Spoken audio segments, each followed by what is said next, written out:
అసలు ట్విస్ట్ అంటే ఇది. జగన్మోహన్ రెడ్డి తెలివైనవాడా? లేకపోతే నారా చంద్రబాబు నాయుడు తెలివైనవాడా అర్థం కావట్లేదు జనాలకి. 2019లో ఎలక్షన్‌లకు ముందు, ఎన్నికలకు 2 నెలల ముందు వివేకానంద రెడ్డి గారిని చంపేశారు. ఎవడు చంపాడో అనేది తెలీదప్పుడు. గుండెపోటు అన్నారు, లేకపోతే తర్వాత బాత్రూంలో జారి పడ్డారన్నారు, చంపేశారన్నారు. అలాగా నడుచుకుంటా వచ్చింది. ఈ 5 ఏళ్ళు జగన్మోహన్ రెడ్డి గారు ఏమన్నా మరి అధికారంలో ఉంది కదా, సొంత బాబాయే కదా, ఏమన్నా చేస్తారేమో అని చూస్తే అది ఆయన చేయలేదు. కాసేపు అంతకుముందు సిబిఐకి అన్నారు, ఆ తర్వాత సిబిఐకి వద్దన్నారు.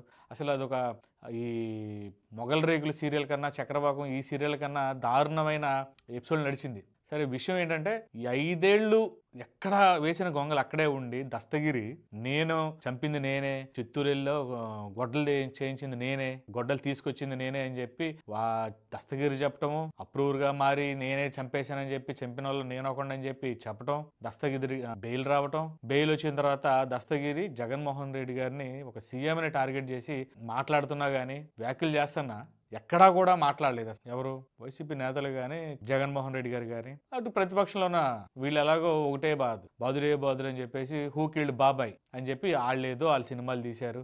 వివేకం అని చెప్పి ఒక సినిమా తీశారు, అందులో కూడా దస్తగిరిని చూపించారు. అది కూడా సిబిఐ ఇచ్చిన ఛార్జ్ షీట్ ఆధారంగానే సినిమా తీశారని చెప్పి దాంట్లో డిస్క్లైమర్ వేశారు. వివేకానంద గారి హత్య కేసులో దస్తగిరి కేవలం సాక్షి మాత్రమే అని చెప్పేసి సిబిఐ కోర్టు ఒక తీర్పు అయితే ఇచ్చింది. ఇది మామూలు ట్విస్ట్ కాదు అసలు. ఇది ఎవరు ఆడుతున్నారు గేమ్? చంద్రబాబు గారు ఆడుతున్నారా, లేకపోతే జగన్ గారు ఆడుతున్నారా? వివేకానంద రెడ్డి గారి హత్య విషయంలో జగన్మోహన్ రెడ్డి గారే హత్య చేసి ఉంటే మరి నేనే చంపానని చెప్పిన దస్తగిరిని వాళ్ళ సాక్షి ఎట్లా అయ్యాడు ప్రభుత్వం మారగానే? మామూలు ట్విస్ట్ కాదు. అంటే 5 ఏళ్ళు కూడా వివేకానంద రెడ్డి గారి హత్య కేసు తేలదు. చూడాలి ఇప్పుడు షర్మిల గారు కానీ, లేకపోతే సునీత గారు కానీ ఏం మాట్లాడతారనేది చూద్దాం.